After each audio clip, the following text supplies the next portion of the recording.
He loved you. He loves your attitude. He wants you to learn from him. He wants you to understand how he wants to play and everything. He says you might not play much this season, but he's pretty sure that you are the type of player that will succeed at this club.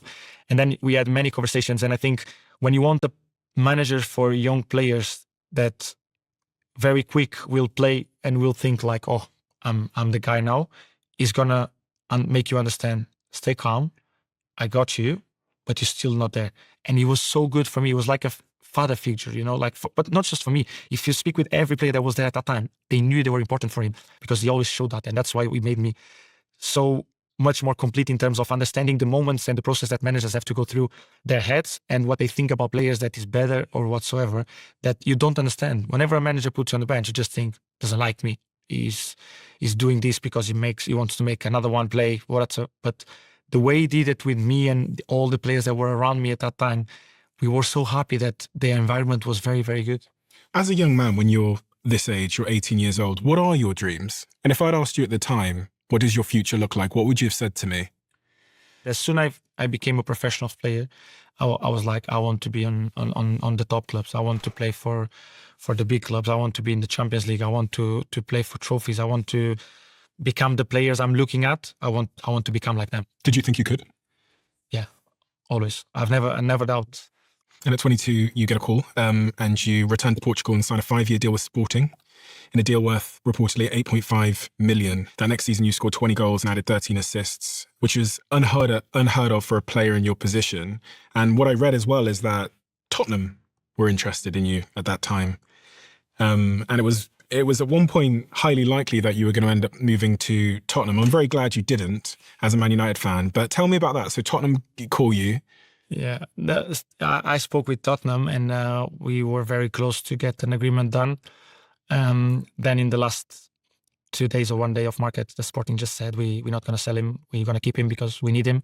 And you wanted to go to Tottenham? Yes, because I wanted to play in the Premier League. Why? Because for me, it's the best league in the world. It's the most competitive one. It's the one that I think when you grow up, you dream to play for, like full stadiums, top clubs, top players.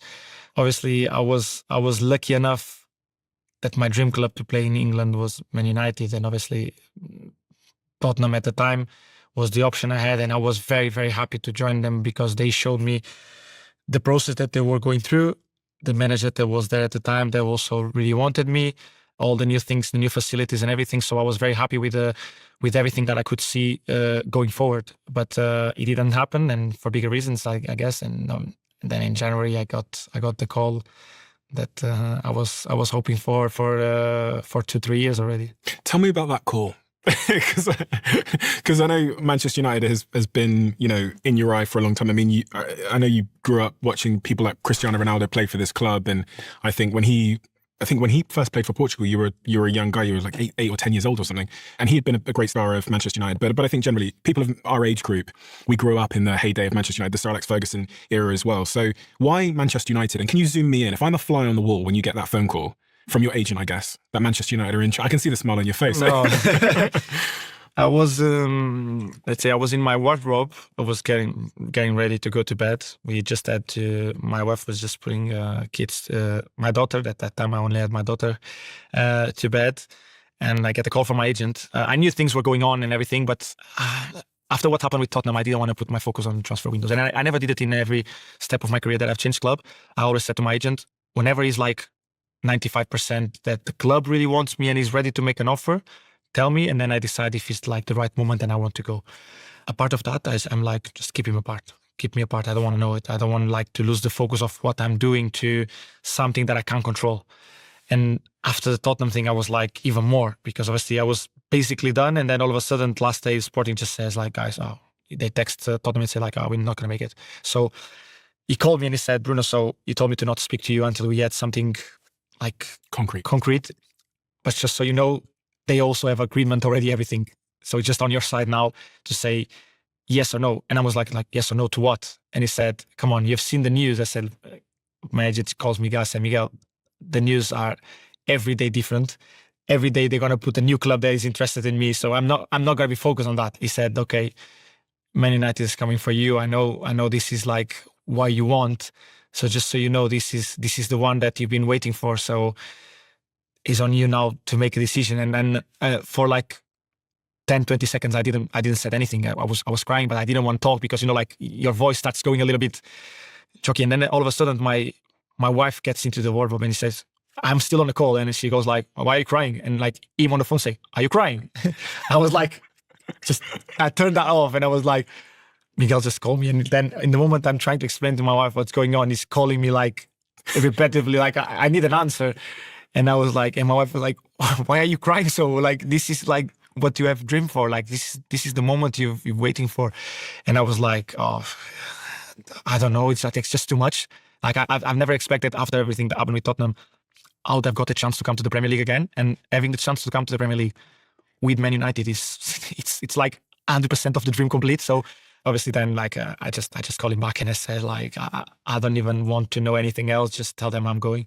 Obviously I was very good at Sporting and I was very happy there because I really enjoyed my time at Sporting, because it was when I became probably the best version of myself as a player, where I improved so much in that 2 years and a half. But then was like the dream of playing for the Premier League. And I think from every Sporting fan, they really understood that was ready for me to go and do the next step. And when you joined, I mean, here's the famous photo of you signing with Manchester United. Yeah.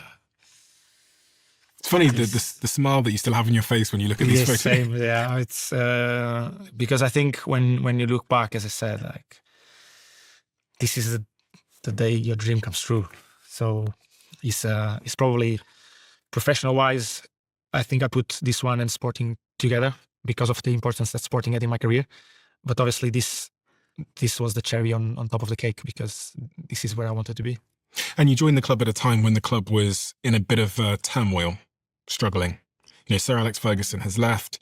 We've cycled through a bunch of managers, and we've got Ole Gunnar Solskjaer as the manager at that point. I think the club was 7th in the Premier League when you joined, and it was going through a time of turbulence. You knew that Manchester United wasn't the most stable club in the world, but you chose to come here anyway.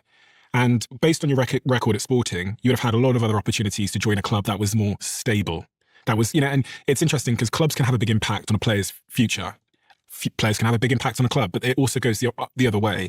And as someone that runs businesses, you know the environment you join has a huge impact on everyone's behavior, no, irrespective of how hard you try. You chose to join a club that was at the time unstable.